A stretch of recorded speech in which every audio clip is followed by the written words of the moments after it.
Hi peeps, how's it going? We are in San Diego for the Comic-Con. As you can see here, it is a lot of palm trees. More so than I was expecting. How's Jeremy this morning? Great. We had we had a full day yesterday because we were flying in from Vancouver. We dropped off in Salt Lake City for a little bit, which wasn't particularly interesting. And then we came here to San Diego about 7 o'clock yesterday. Take a look at this. We got this. Took us some time to get this yesterday. I think we were in lineup for probably about an hour. We got a really cool bag, and I'll be sure to take a picture of it when I get back. I left it back in the hotel room because it's too big. So we're just actually going to try and head towards the bus that will take us into to the convention center, which we believe is somewhere over there.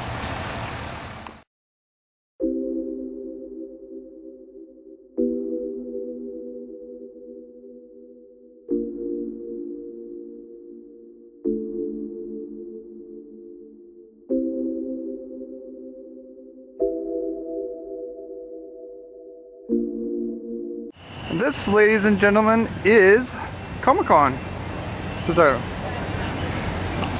This is apparently, well, there's Hall H over there. That's where all the major celebrities are going to hang out. His old lady is and my if I'm best not, friend. we're trying to find Hall C and D because we're trying to pick up our transit passes, or our shuttle passes as it is. And we already got some con goers or cosplayers over there. I think actually. I think that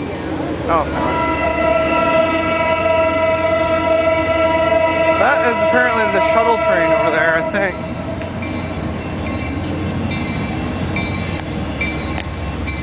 Or at least some sort of train anyway.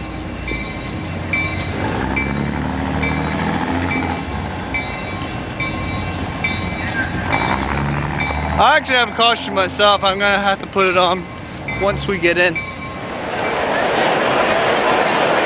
This is Ballroom 6, 1 through 19. I think this is where they do a lot of the just selling stuff here. It's early in the morning, but it's already packed. And some people are already in cosplay.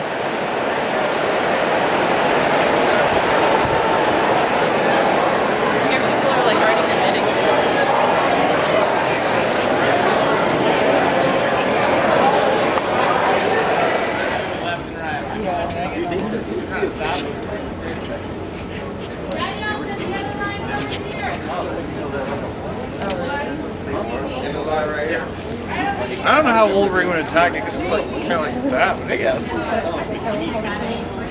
Are you filming yourself, Noel? Yes. Oh. So, I'm doing dynamic action poses.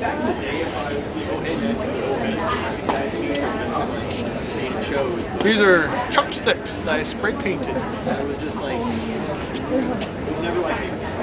This is one of the mini convention halls. We're actually just waiting for Danny Elfman to show up right here, I think. Either there or right there. But Danny Elfman is, of course, the guy that does all the fantastic soundtracks for the Tim Burton's movies. And if you take a look over here, we have a couple of Alice in Wonderland cosplayers, Mad Hatter and his Queen. I think there's some other Mad Hatters around here too.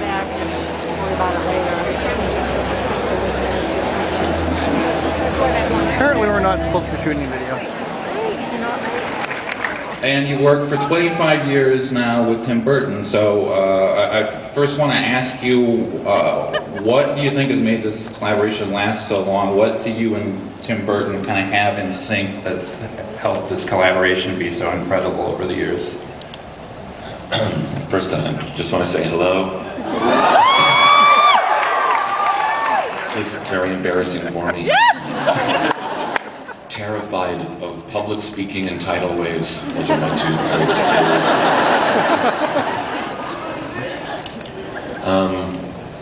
I think the reason why the collaboration worked so well is that I was the only composer's phone number he had in his cell phone. And he had others but kept losing his phone and lost them, but he remembered my number. I'm not really sure, actually, why he kept calling back. Did you get some good shots from him? Yeah, actually I did. Get some good stills too? Yeah, I got good stills. The tripod helped a lot. Cool.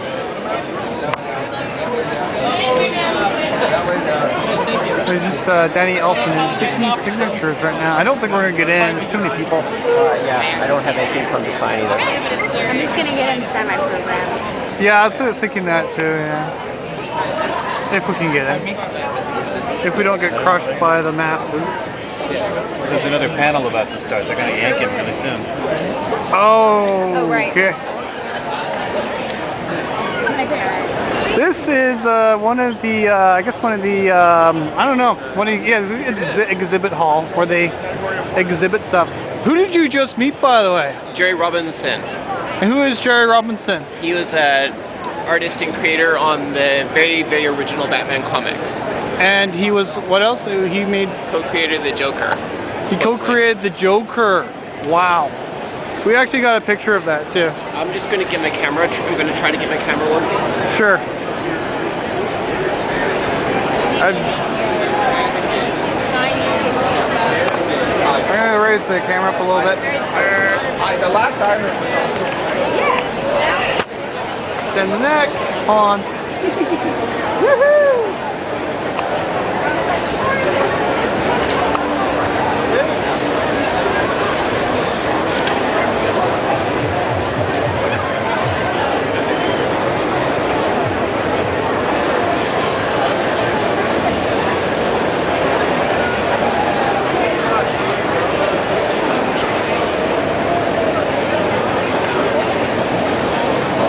That, ladies and gentlemen, is Comic-Con.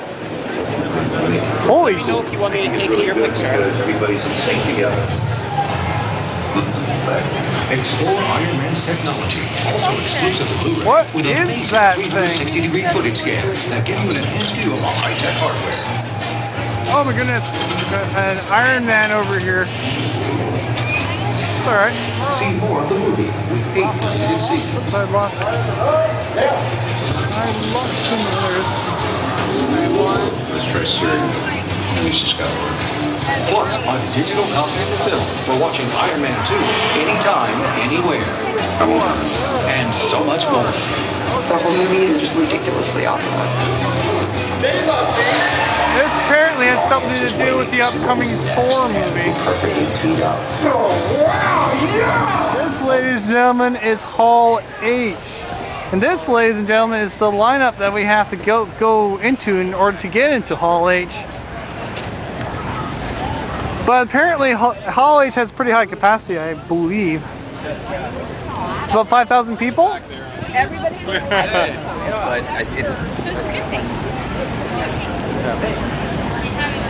I don't even know where the end of the line is. But wow. It actually, the weather is really nice now too. It was kind of gloomy earlier, but it's actually gotten a lot better. Now it's actually kind of nice.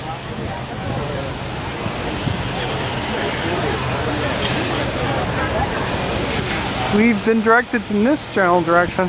Huh. Trapped in a lineup. Do do do do do do do do do do do. Trapped in my flat, hoping someone will come and rescue me. Hoping someone will come and rescue me. Into Hall H. Now, the greater misfortune of this, of course, is the fact that we missed the opportunity to see Angela Jolie. She was apparently in there just like an hour or so ago. And so unfortunately we're just going to have to settle for what we believe might be Bruce Willis. We don't know. Nice and dark. Oh, front of that. Yeah. Okay, so we need to try to get as close as we can to the front. Yes, that's right. We have to try and get as close to the front as possible. So maybe, yeah, okay. We'll Sure, the front side of your bag is showing, please. sorry. Great.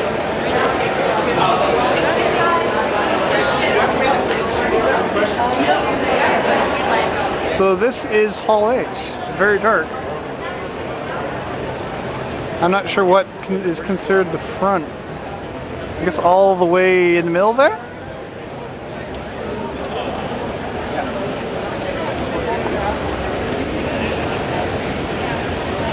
See if we can get closer in. So how long have we been in Hall H If you for? are given a ticket for a free item, please follow the directions on the ticket. I guess it feels For like generic days. tickets, go to the Comic-Con Fulfillment Room, now located in Marriott Hall 3 at the Marriott Hotel next door to the Convention Center We got to in on receive time your for free the Reds item. one, right? Check your events guide for the got exact what? location. We got in on Open time for Thursday the through Saturday, Reds 10 a.m. to 7 p.m. Yeah, we did. Sunday, 10 a.m. to 5 p.m.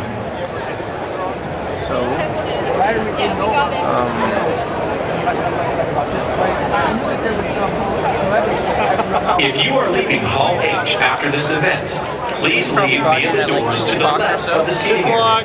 And it's just about 6 o'clock right now. We've been in here for like 4 hours. 4 hours, yeah.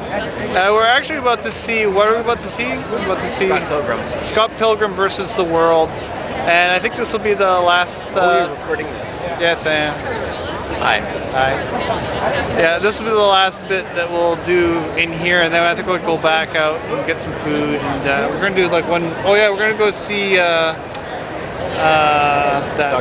Dr. Horrible. So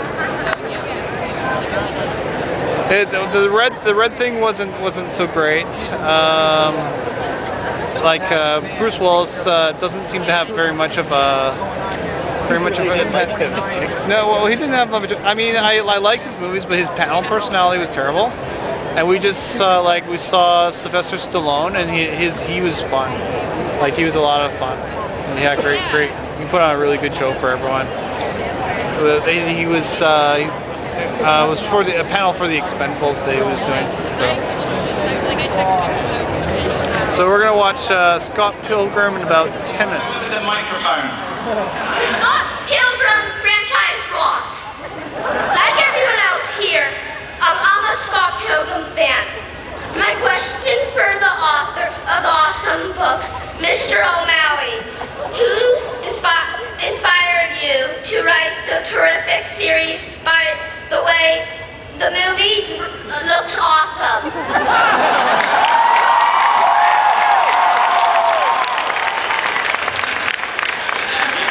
Inspired me? What's that? Yes. I didn't hear the question because you're just so cute. I concur. Who inspired me? I don't know.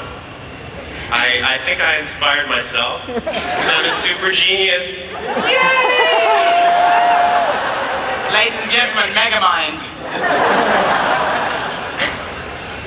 What's our next question? Oh, was that? Yeah, our next question. Oh, by the way, anybody with a 2 or 3 part question will be shot on site. Hi, my question is for Superman. I'm really nervous right now. Like, I totally love you, by the way. My question is, how did you go from playing superhero to supervillain, and which one do you like more? Well, you can't really choose between Superman and any other character, so definitely Superman. But this was a really amazing experience, and I'm thankful to be a part of it, for sure. Basically, you just do everything opposite of Superman, and you get Todd Ingram. And if we could see you on Smallville, like, you should... Whoa, Tupac, right? Whoa, come on. Whoa! In 30 seconds, that woman will be dead.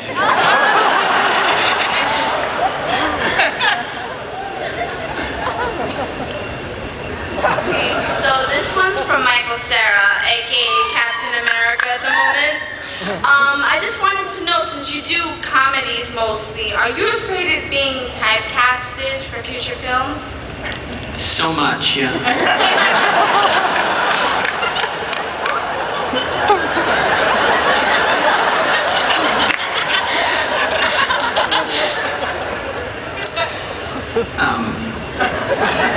I think you got your answer.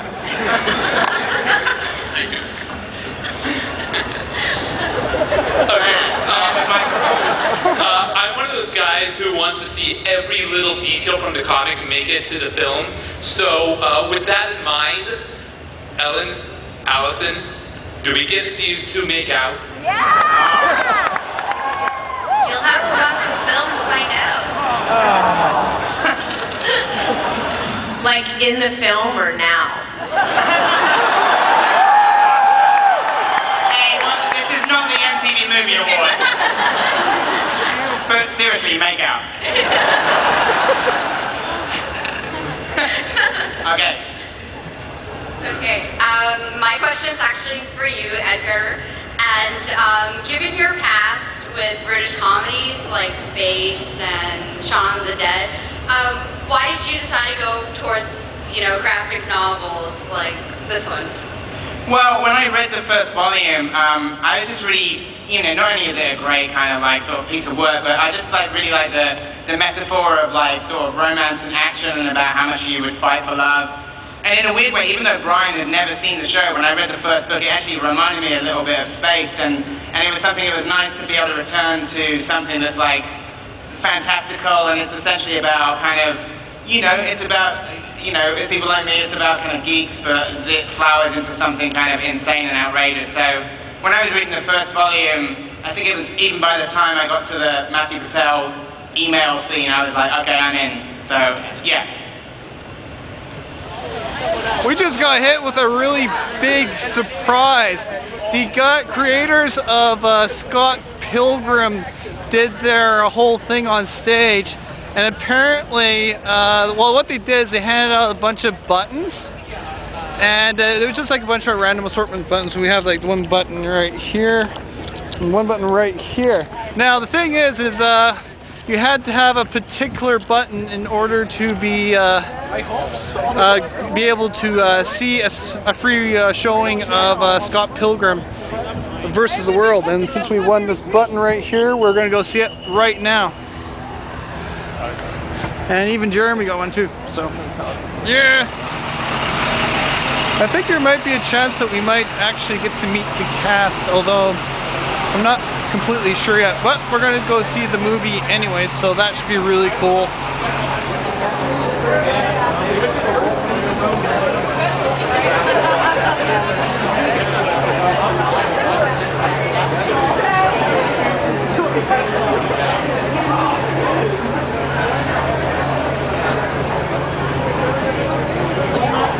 How are you doing? Good, how are you? Pretty good. Feels like we're going in the wrong place, but I guess this is it. Oh, are you recording me again? Oh, yeah. Hi.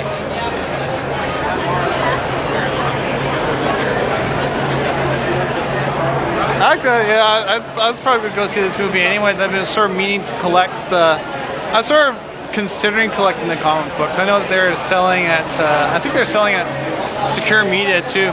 But if I like this movie, I'll probably, whoa, I'm going the wrong way? What's going on?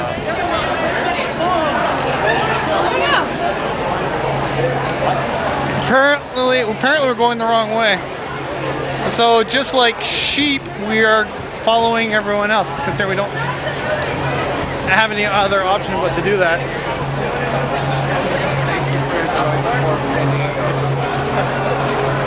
Look at the masses, eh?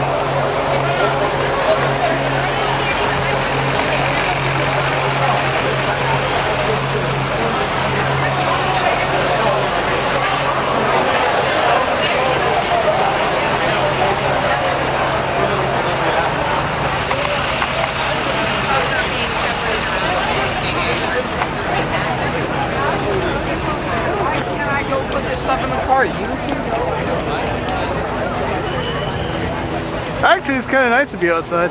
Yeah, it is today. I'm right here, Ben. Okay, now I'm confused. Where are we supposed to go? I'm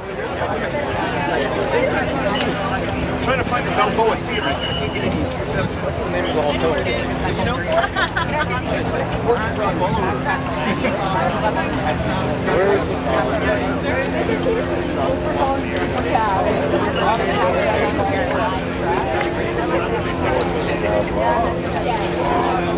I should have found that director. Tengo foto del maldito mapa. So how was your day yesterday? It was lots of fun. Yeah, it was really good.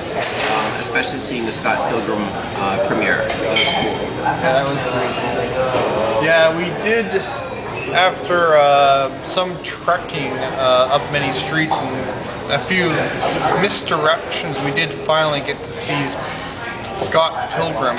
And as it turns out, it was actually a world premiere of the movie, which is one of the first times I've been to that. Like, I've never been to a movie premiere before, so it was actually pretty cool. Like, right at the end of the movie, they had all the cast come out and sort of bow, and then they had, like, I guess the band that was featured in the movie, they had them. Who's it?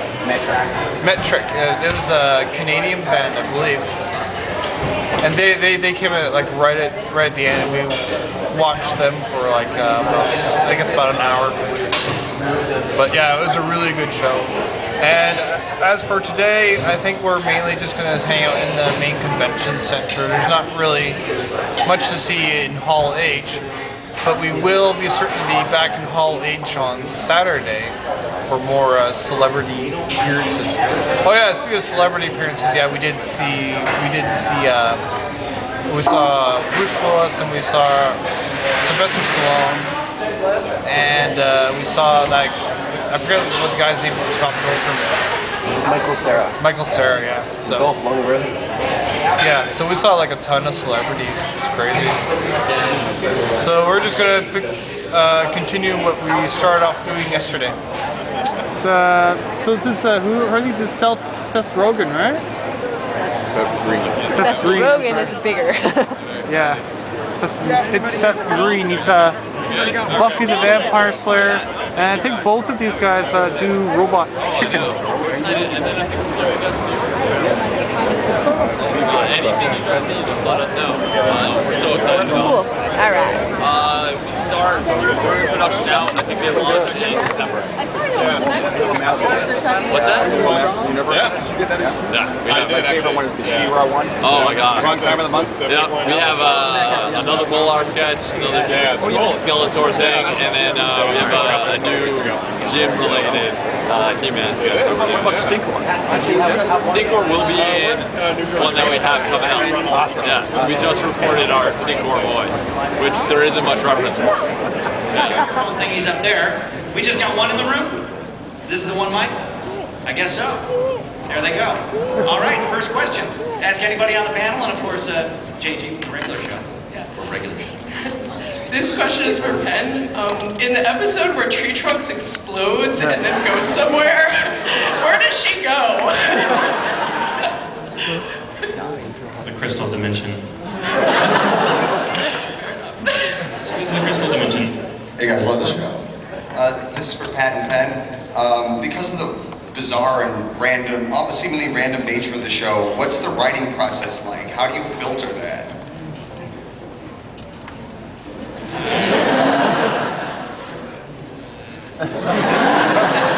Sometimes we play writers' games. Hey, JG, describe a writer's game, man. Describe that 100 idea thing. There's a couple different ways. We do this one on a regular show where we'll throw fictitious titles into a hat. You just make up really weird sounding titles, and then you draw one out of a hat, and everybody in there has to write as much as they can in 2 minutes, an idea. And then after doing that for like 2 hours straight, you've got like 200 or 300 ideas that are mostly garbage. But some of them are all right, and then you give those to writers to polish up, and maybe there might be a few that you can use out of that. Thank you. Tom, you're awesome. Thanks. As a moderator, I gotta ask JG and Penn to stop shouting. Trying to keep it down a little bit, please. Next. My question's for Pendleton Moore. I was wondering, are there going to be more episodes centered around LSP? I think you should do a little Lovely Space Princess for the folks. I can't even do it. Space Princess. Yeah, Penn does the voice of Lumpy. LSP is the breakout character for my kids, man. I'm telling you, right? I'm a huge fan of the show. I was wondering, mainly for the voice actors as well as the creators, what is your favorite episode that you've done so far? Favorite episodes, guys. We'll start with you, Penn, and we'll move our way down the line quickly. I liked Rainy Day Daydream, which is nominated for an Avenger, right? Oh no, which one? I mean, my two favorite people. I like that one. It's because it's got dating in it with Jake and Raymond going on dates. This is Bill the Cat, expecting applause, dead silence. Everyone was very They weren't into the role playing as they are here. She had to walk up to my table and say hello.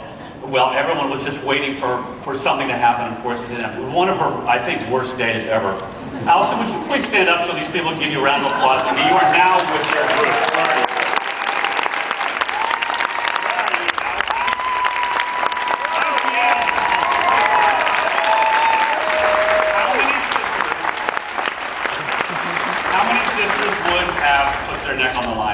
Not many. It was a great moment. It was an embarrassing day for her, but it was a shining moment in our past. So, I've got some things to show. I had not been to a Comic-Con before. I didn't know what to expect. I had to defer to Scott, and I said, what do they want? What do I bring? What would they like to see? He said, bring some slides. And I said, bring some slides. He said, bring some of your old favorite slides. And honestly, I had no real idea as to what Comic-Con was about. So I put together my best collection.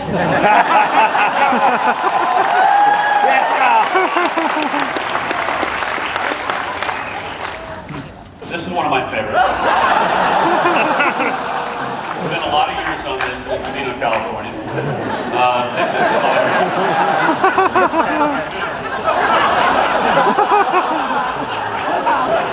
I injured myself on this one, but not as bad as this one.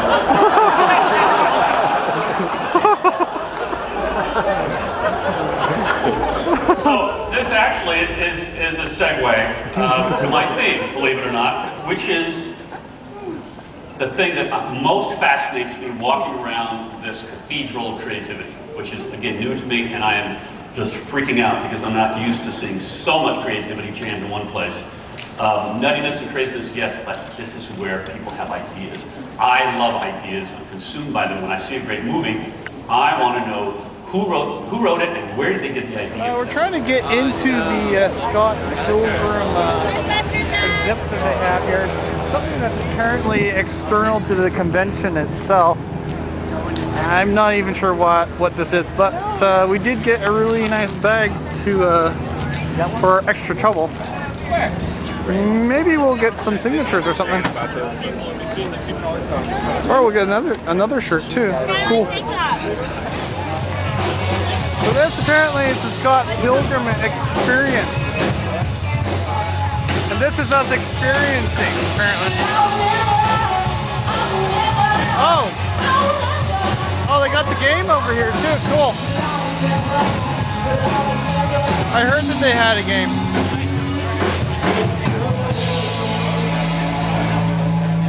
So the question is, what's going on over here?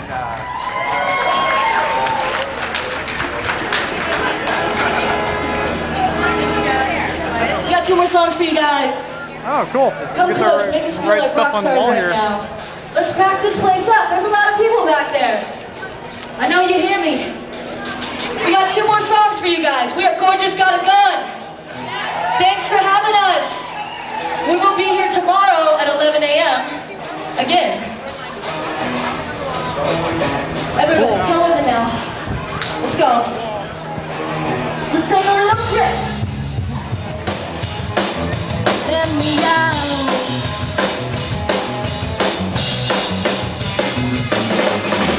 But is this what you want? I'm down deep inside. Is this how you feel when you hide moment by moment? Just sometimes you don't have to give up promises. You can just be real, just be real. Let's go.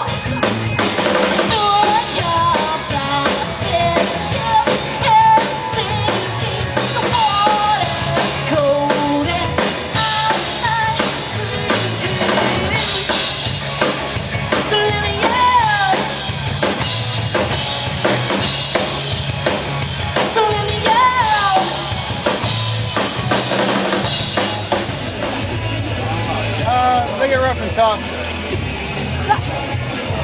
I got shot.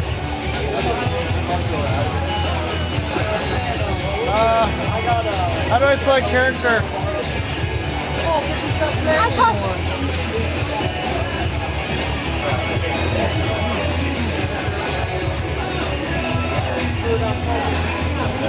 Well, yeah.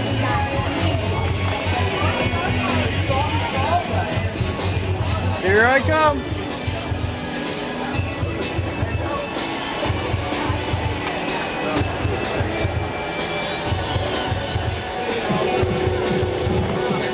I'm not quit. Sorry. Yeah, I started from zero. The game is fun. You have to kill a lot of people to get medals.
Captain America. Captain America's been very effective. Defenses do.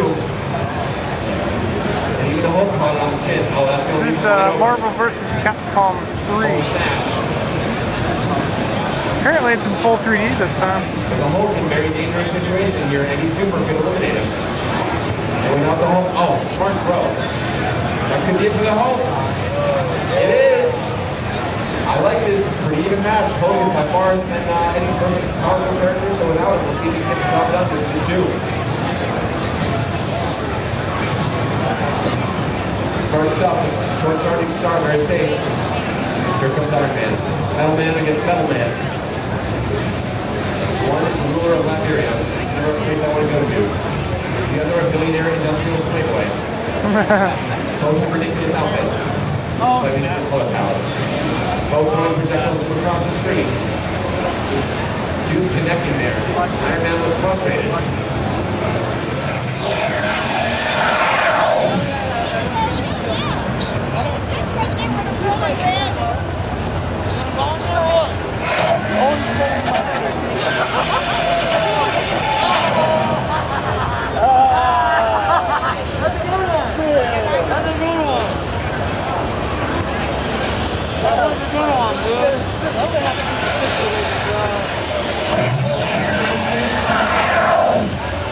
You know, Shaw was taken care of, and we needed some chemicals. Yeah. Yeah, so that's good. But I think this year, you know, especially now that we're implementing a lot of vampires,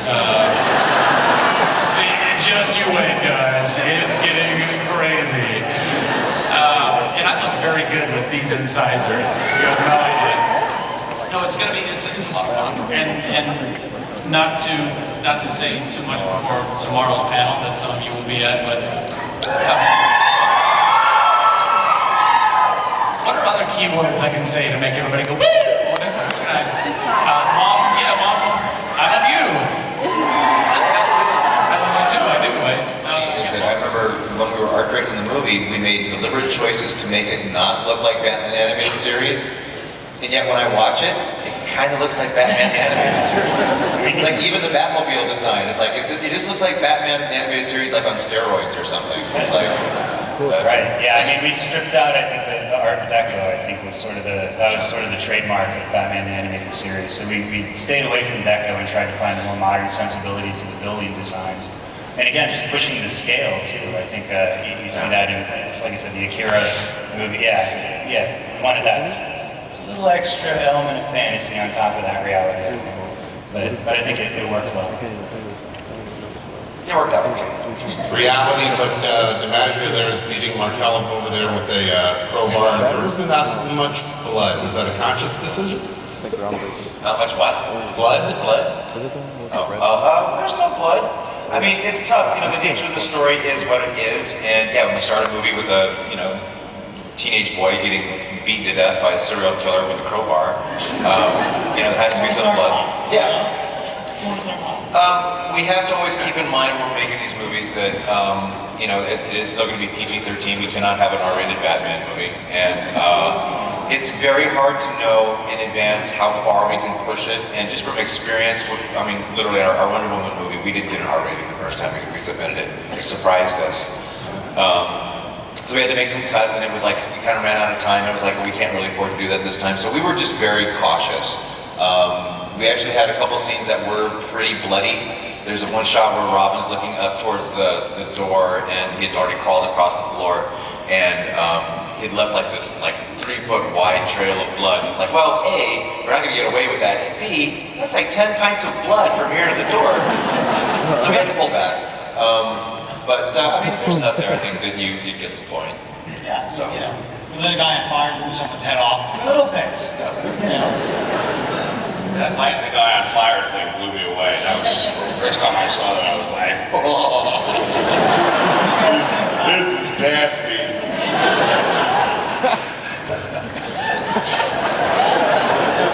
I did not know what I was getting into. I'll tell you that much. For you guys are selfish. Guess so. Pat yourselves on the back. Yeah, if you do, you have to stay out there now. There's no re-entry coming back. Yeah. Sorry.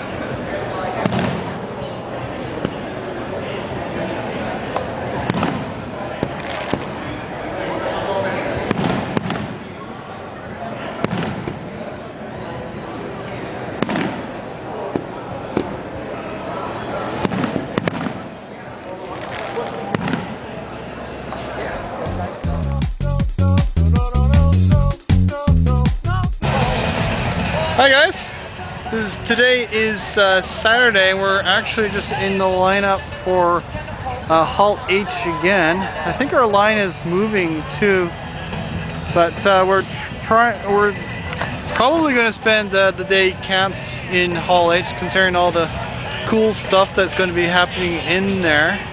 Actually, speaking of cool things, I just bought my brother a really interesting gift. This is a kite. But yeah, I got my brother a really cool gift, so I'm sure he'll be really surprised to see it. And I'm hoping to get something really good for myself tomorrow. But for today, like I said, just Hall H. And we'll have to wait and see if we can actually get into Hall H, or when we get into Hall H. We're kind of stuck in lineup. Jeremy is like right over there. This is the end of the line right here. And the rest of the line goes over there. This convention center. So we'll just have to wait it out and hope that we can get in pretty soon.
So how do you feel about finally getting to Hall H again?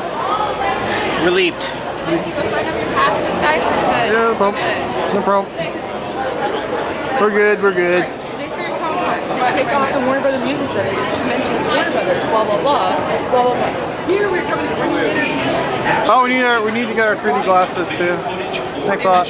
Presented by the studios on the screen. Yeah, we got 3D glasses here. I've got some too. Yeah. So where we're gonna sit? Do not leave your seats to take photos. Oh, but I must. Please remain seated once an event begins. Leave the room only when an event ends via the doors to your left. We do not clear the room between events. No, I mean, it's so all over the place. There's dancing and, you know, and they didn't really describe much about it. Wait, there's dancing? I think it's like these girls who are no, I get that, but I don't emphasize it. Yeah, what? Is it like Muppet Babies or something like that? Muppet Babies? Is it like Muppet Babies? Muppet Babies was when they were in the nursery and they would have adventures. Yeah, that's right. That's right. They are the Muppet Baby girls. Maybe Muppet play. It looked a lot cooler than Muppet Babies. I'll give them that. That's a random reference. Really, it was huge. It looked gorgeous though. I mean, it had, and they were playing Led Zeppelin and it was cool. No, I think it was great. It's just, I would have liked Sucker Punch is apparently the adult version of Muppet Babies. Yeah. I mean, I get the gist. Is that all there is? Because it looks really neat. Why is it dragged? That's all we know. Why is it Films for you. Can you talk about approaching material like this that I know you don't see R-rated movies typically, so when you get a script like this and you start to break it down, what's your process for both of you in terms of approaching it? I think we work kind of the same way. I remember we were talking one day, and I work with my dad, and we kind of just make a whole life of the character. So when they say action, you can jump in and out, and then we can be a kid. Yeah, I guess it's kind of the same type process with me. My mom reads all the scripts before I do, and she kind of brings them to me. She's like, you know, this is a really amazing role, you know, read it, tell me what you think. And me and my brother Trevor, we kind of go over the script and we figure out who this character is, and we just try and figure it out, I guess. My mom and me read.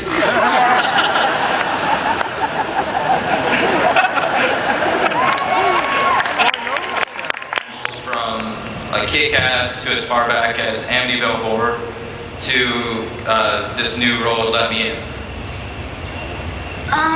Well, I like to try and choose very diverse roles from what I've done before.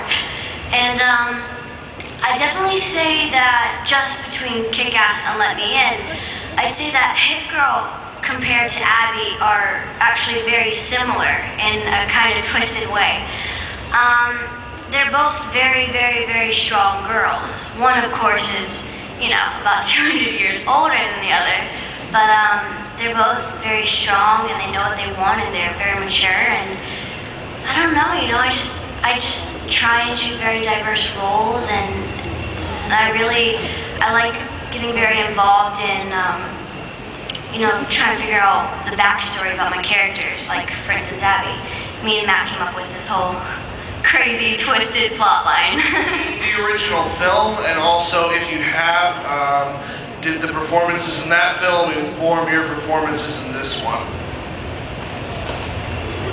Well, I didn't see the film before we did the movie, but I did see it afterwards, and I did see some things that were the same, just coincidence, but that film is awesome, and I just want to say hopefully people like this one as much as that one. Yeah, yes, I saw the original, but I watched it after we were through filming, so. I still haven't seen the original film, but my mom won't really let me watch the whole film yet. But I have seen parts of it, and what I have seen is a really amazing, phenomenal movie. So, you know, we took our take on it, and I really didn't, you know, want to watch it before I did my character because I wanted to have a different take on it. Do you use any material from the novel to elaborate on Ellie's gender ambiguity or her past? No, not really. I mean, the thing about it is, like I was saying earlier, if you were to adapt the novel in its full complexity, I mean, you know, also not only her gender identity, but also like Hakan's full character and all of the very, very dark and amazingly twisted but beautiful stuff about his character, it would be, first of all, it would be a different movie. But in the case of this, I felt that detail, when I saw the original film and the moment that you're talking about occurred,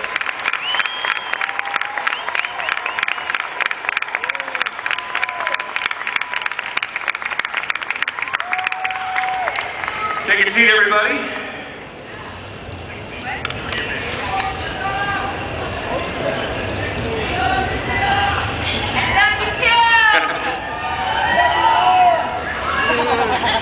You're hot.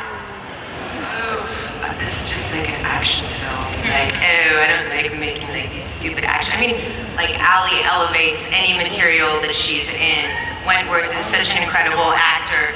You know, I've done so many different types of movies in my life, and we all go into this loving it. It's like this grueling, like, roller coaster ride. It's like grueling Disneyland. You know, we have so much fun doing it. It's like every day on set is this crazy adventure, shooting, explosions, like lying, like it's wild. And we have credit has to go where credit has to go. And it's like when you think of Paul and Milla, they're really the heart and soul of the Resident Evil franchise. I mean, when I think of Paul's mind and how he's got the mythology in there, and it's like his baby and he creates, and then you see Milla come and create this character with such ferocity and passion and beauty that it's a lot of it's them. So I want to make sure that we give them a good round.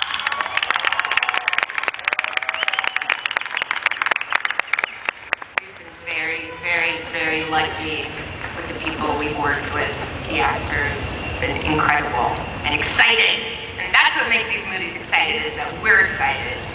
Milla, it's rare that an actor gets to revisit a role in films, especially 3-4 times. How has Alice developed for you over the past couple films, and what will we see from her this time around?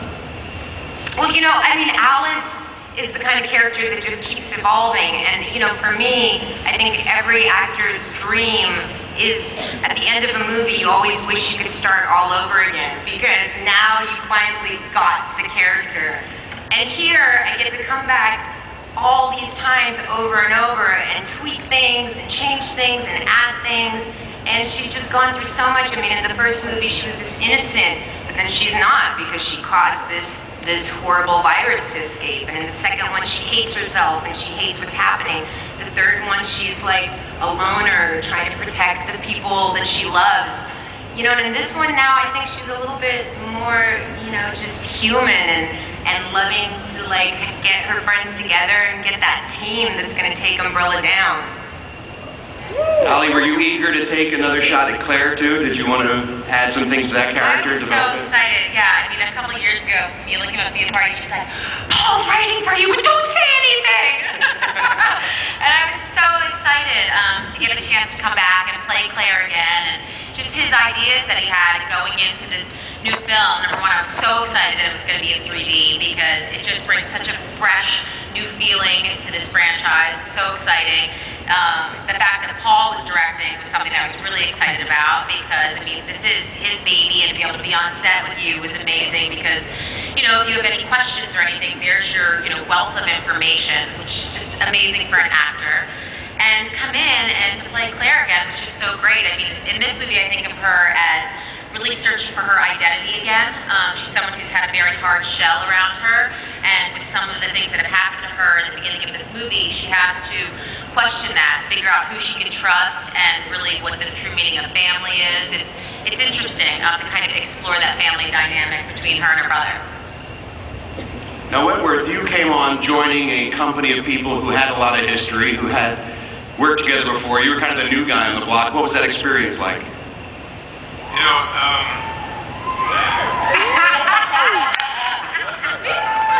What's it like being the new Some people are glad you're in it, I think. you know, it was a little daunting at first because the train is, you know, barreling down the track, and this thing is up and running, has been up and running, has this incredible international fan base, and my job was to jump on that train and keep my balance. But the fact is, you've got Paul on set, you've got Milla on set. These are the two touchstones of the franchise and invaluable resources. Plus, along with Ali, they're complete professionals and lovely people besides. So the whole thing was a pleasure. And man, you did some pretty rad stunt work in this movie. I can't wait for you guys to see Wentworth doing some crazy stuff. Wentworth, was there training you had to go through to get ready for the film, for the action stuff? Yeah, I wanted to be ready to execute whatever I had to in terms of stunts, whatever I was legally allowed to. But the insurance company would let you get away with it? What's that? That the insurance company would let you get away with it? Exactly. The insurance companies seem to be pretty cool with us, though. I think by the fourth movie, they're like, yeah, whatever. Go for it. Paul, let's talk a little bit more about the 3D. As a director, when you know you're working in that medium, how does it change the process for you? How does it change your thinking? Well, it really, for me, changed everything about how I shot the movie. Working in 3D, and because we shot live 3D images, you could see the 3D right there on set. And, it shot the way I composed shots. It changed the way that I moved the camera. It even changed the way we edited the movie, the pacing of the film. It really, in my opinion, 3D is revolutionizing cinema. I mean, I think it's going to be a paradigm shift, just as when movies went from silent movies to talkies or from black and white to color. I do think 3D is going to become the new benchmark, and it really does change the way that you mount the movies, even the way you design the sets. You design for more depth. It was a huge challenge, but it was a very exciting one because I kind of felt like I was making my first movie all over again. Great. Next question. Hi, Bob Seth. I've seen more zombies at Comic-Con this year than any other year previously. Now, this is the fourth installment of the Resident Evil series. Do you think that zombies will officially be like the next Draculas, or what? Who's that question for? Everybody. Paul? Man, there's a lot of zombies, in Hollywood, that's for sure. Anyway, but I don't know. I mean, zombies are zombies. The thing that's amazing to me about zombies is that they go back thousands of years in folklore. Like in the African culture, like the zombie, the person coming back from the dead, that's such an innate kind of fear that we all have.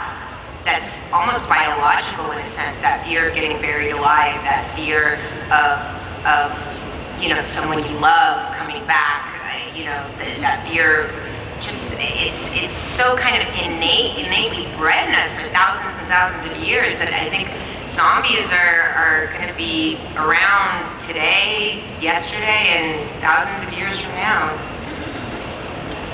Great. Okay, you're next. My question is for Paul. In the first two movies, you based it pretty much on the game and stuff. In the third movie, you went in a different direction. And what's making you in the fourth movie use elements from Resident Evil 5, like the executioner? I played Resident Evil 5 and I just loved the game. I thought it was fantastic, and I loved the creatures in the game, and I loved the imagery from the game. And I was just very inspired by it. So I was very inspired to kind of take the executioner, to take the undead dogs, which I thought was a fantastic reuse of the dogs that were a favorite from the movie franchise. But I was thinking, fourth time around, how on earth can we make them different? And then I played Resident Evil 5, and their heads opened up. And I was like, wow, that's so cool. That's got to be in the film. And also, Resident Evil 5, the game, had Wesker in it, who I think is some people's favorite character from the series of video games. So it was perfect to kind of introduce him into the movie franchise and really give him a very substantial role. And also some of the fight choreography I thought was fantastic from the game. There's one fight in particular which features Wesker and Chris and another female character from the game. But we kind of recreated it with Wesker and Chris and Claire in the movie, almost shot for shot. Because I just thought it was the coolest action choreography I'd seen in a long, long time. Sick. It looks sick. Wentworth, had you played the game before? You got a job? No? My parents put an emphasis on homework, so there wasn't a whole lot of comic books or video games in my house, so I had to educate myself really quickly. You were deprived. What's that? You were deprived as a child. You were deprived as a child in that video game. Deprived, yeah. I'm making up for it now. Yes, indeed. What's your next question? I heard a rumor that Jill Valentine is returning to the franchise. Is there a possibility of Leon Kennedy?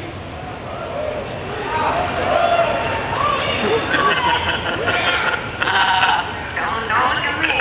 Well, Leon is one of my favorite characters from the video games, and we had a debate as to whether he should actually be in this movie or not. We decided against it, but he's definitely, touch wood, if we were ever to make another movie, I think he'd be a character we'd very seriously consider bringing into the franchise. And as for Jill Valentine, well, stay tuned. You've done your homework. What elements are you taking from his personality to incorporate into Chris Redfield's character in the movie? Well, that's a great question, and it was not an easy challenge because there were a lot of things that I tried to honor and incorporate. First thing was fan expectation. I did go online, I went to a lot of fan sites and blogs to see what the conversation was about this character, what people might expect when they finally saw Chris Redfield on the screen. I watched extended sequences from the video game so I get a taste for his history and his backstory. There was a question of what I bring as myself to the table as an actor, and then there's also the element of who is Chris Redfield in the very specific Resident Evil universe that Paul Anderson has created. I have to fit into that context, or I don't fit at all. And what I noticed about Chris Redfield, especially in the earlier versions of the video games, is that he was kind of bright, shiny in some ways. I think at the beginning of a really horrible journey with a lot of dark times ahead of him. And when you see him in this movie, he's got a lot of edge. He's got a lot of darkness. And I'm grateful for what Ali and I were able to create because it's the dynamic with Claire that I think brings out some of the more softer, protective, more vulnerable parts of Chris. Great. Hi, what's your question? Hi, I just wanted to say first, Milla, you are sorry, I'm nervous. The most beautiful woman I have ever seen. Ever since I saw The Fifth Element, I've been gaga.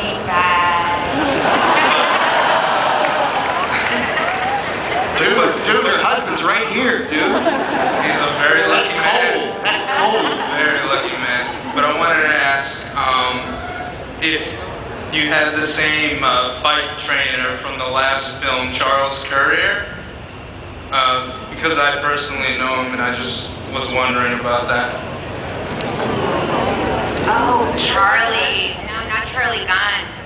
See, Charles is an expert with the cookeries, which in Resident Evil Extinction were those really badass, like kind of hacking, slicing knives that I use, which are actually used by Tibetan monks, but they use them to kind of like machetes. It's like a really hardcore machete, but it's never actually been used in a movie, and I used 2 of them, which was really awesome. So Charlie was unbelievable, teaching me all the different ways you can sort of hack and slice and dice, and I mean, these things are amazing. I mean, between like chopping zombies, you could make a salad, you know, you could cut through a good, you know, rib for barbecue. I mean, these things are pretty powerful instruments. But tell Charlie I say hi, he's the best. Hi, what's your question? Hello, Milla. You're my superhero. Thank you. No Angelina Jolie compares to you, okay? Okay, my question. But Angie rules, so. Compared to you, she never will. No, let's not compare. But thank you. You're welcome. Okay, I'm a big fan of Ultraviolet, and my question is if you did your stunts, and if most of it was green screen or you shot in different places. For Ultraviolet? No, I mean like in Resident Evil.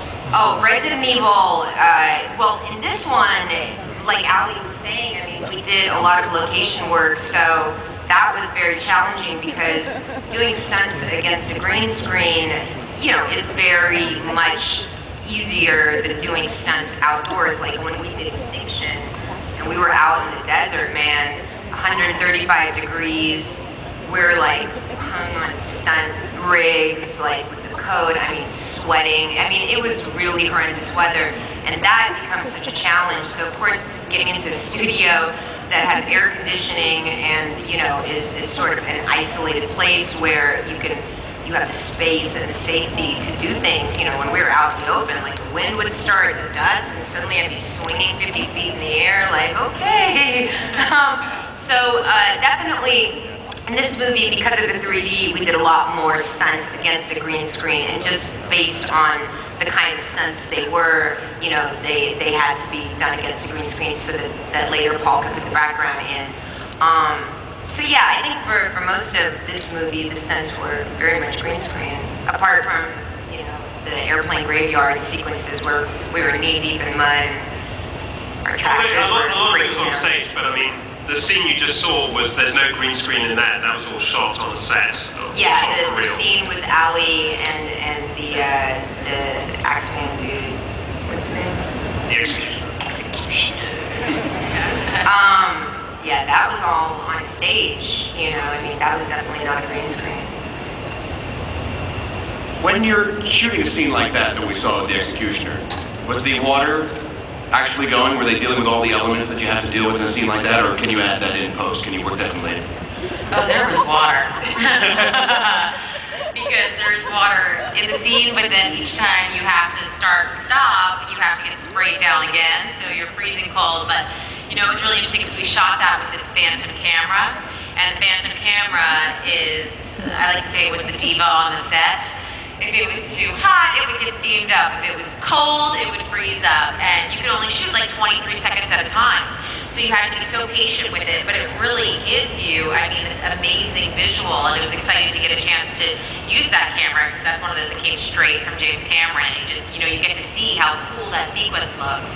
And NASA, actually, that camera was used to locate minor cracks in a spaceship's outer shell, because it slows down to such a degree that even the naked eye cannot see what that sees. So that camera was actually developed by NASA to you know, to build spacecraft. By the way, little factoid. Yeah. But yeah, the water, it definitely makes it difficult, because you try to keep your eyes open, you try to see, and then it's like, you know, when I was jumping around and stuff, having to jump off, you know, the shelves, I mean, you're slipping. I mean, if you don't land right, you don't have any, you know, anything to grip on. So so it just makes it a little more dangerous to do stunts, but that's what makes it exciting. Well, from everything we've seen, this movie kicks the franchise up to a next level, and we're all really looking forward to it. Thanks so much for spending some time with us today. Please help me thank Paul and the cast of Resident Evil Afterlife. Thank you guys so much. Thank you. So great to be back in Comic-Con. This time not pregnant. She gets to do it this time. Thanks for coming out, everybody.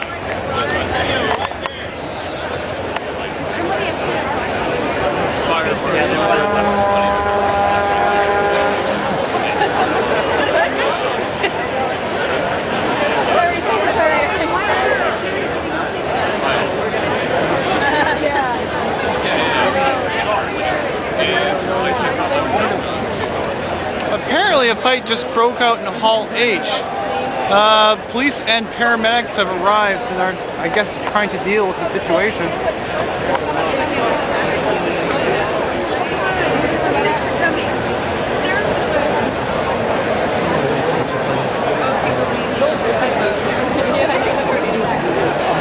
Oh no. Oh wow.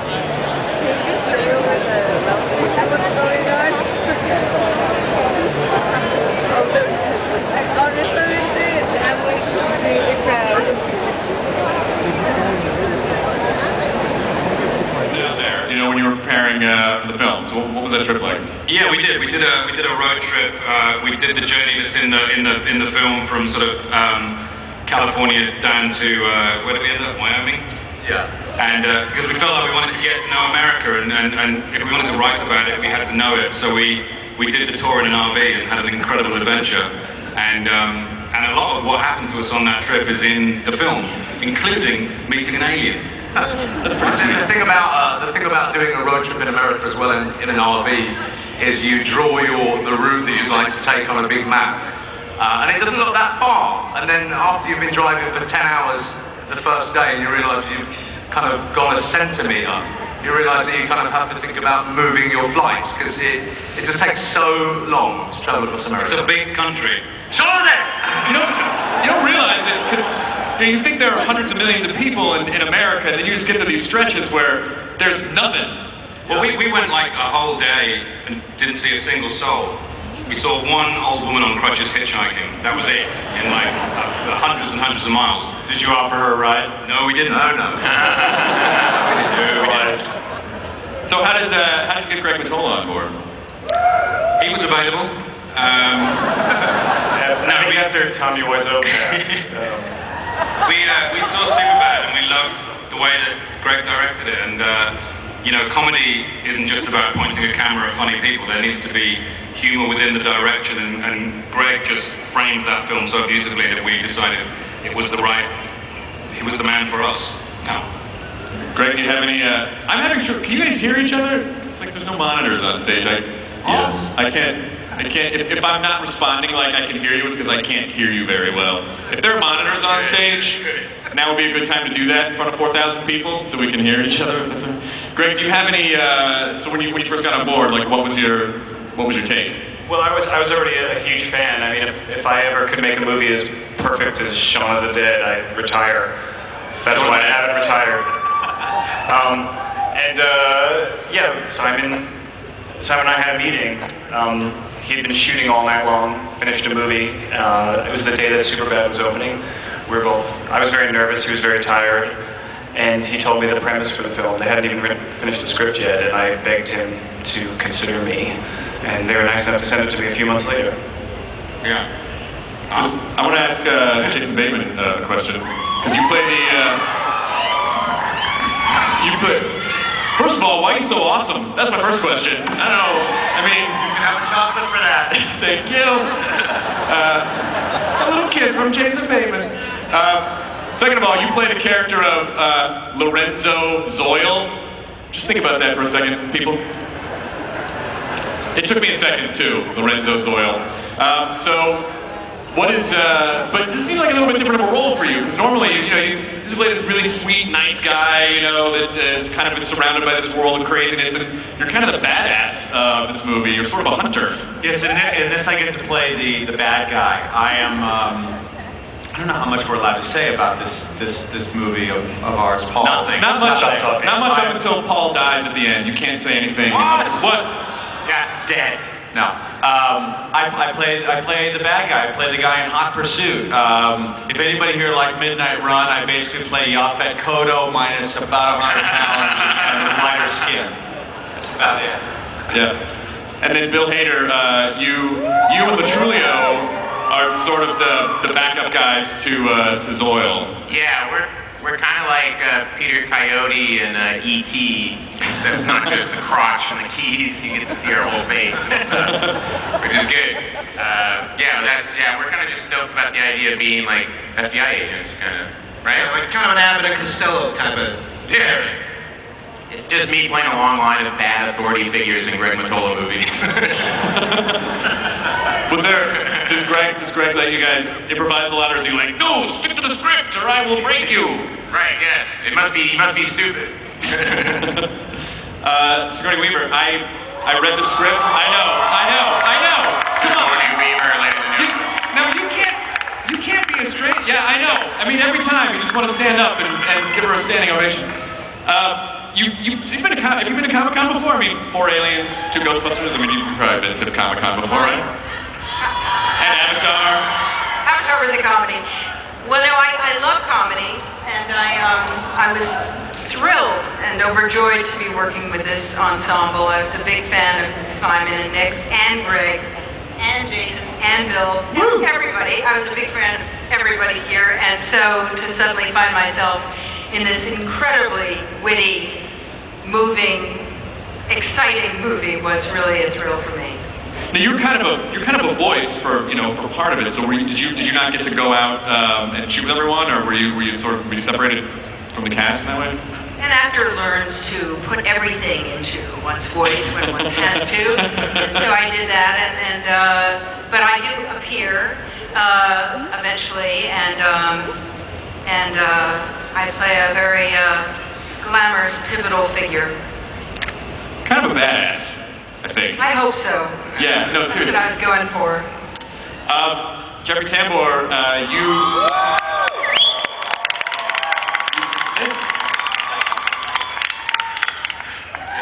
honestly, if I just had any one of you, this would be an insane panel, but the entire matrix of all of you together is mind-blowing. You play, it's Shadow Child, right? Adam Shadow Child. He's a science fiction writer, and he's pompous, and he's an ass. It's a stretch for me to play this role. So how long did you get to work on the film? In the trailer that I actually saw there was it was the exterior of Comic-Con that you guys shot at, right? Yeah, right. So it really is like part of it takes place at the con. Well, so when I was at Comic-Con many years ago with Max Headroom. But it's changed now. What was your question? Why are you so I haven't heard anything. I haven't been able to hear anything for 20 minutes. I've just been smiling here. Anyhow, go ahead. I every fourth word I'm hearing, so if I answer something weird, it's because I'm constructing this weird narrative around what you guys are saying. We went on the set in Albuquerque, and we did sort of an homage to Comic-Con. But I think these people are great, and I think this movie does them proud because we're your big fans. So, what I heard was, I wrote tiny people and horses in Albuquerque. That's all I heard from That's exactly what I said. Seth Rogan, you play Paul. You're Paul. You're the guy that the film is named after. So, what was it? You're CG character in the movie. So you must have had to act in that. I call it a CG-otard, that green suit. Is that what you had to act in the movie? I studied with Andy Serkis for years, and a little bit of Doug Jones, just for good measure. I was asked by Mottola to look at the movie, and I was thrilled by how funny it was and the group of people in it, and then I was told I'd be wearing a spandex costume for a week with sensors all over my body.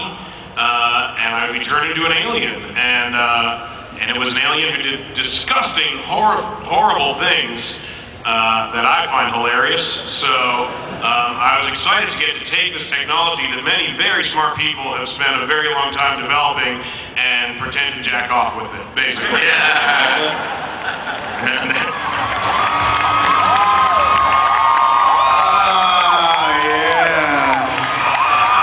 Listen here.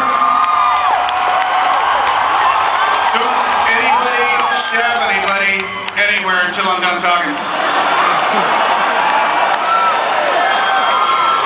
I come before you a very humble man, strangely, this evening, to be in this most excellent company. I don't mean to mention other movies. Did anybody see Inception? I think that was probably just about the most ambitious movie I've ever seen. And then I thought, wait a goddamn second. Marvel Studios is going to take all of their top superheroes and they're going to put them all together in the Avengers. That's the most ambitious movie I've ever seen.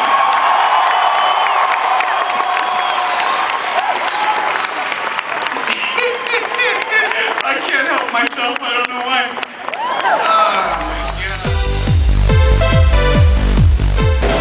And that is pretty much that.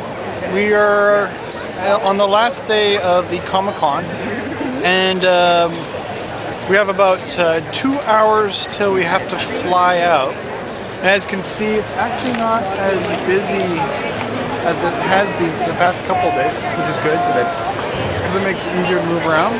But yeah, that's it. It was a good experience. We had a really good time. But now we must fly back home and carry all our swag with us. So, till next time, bye.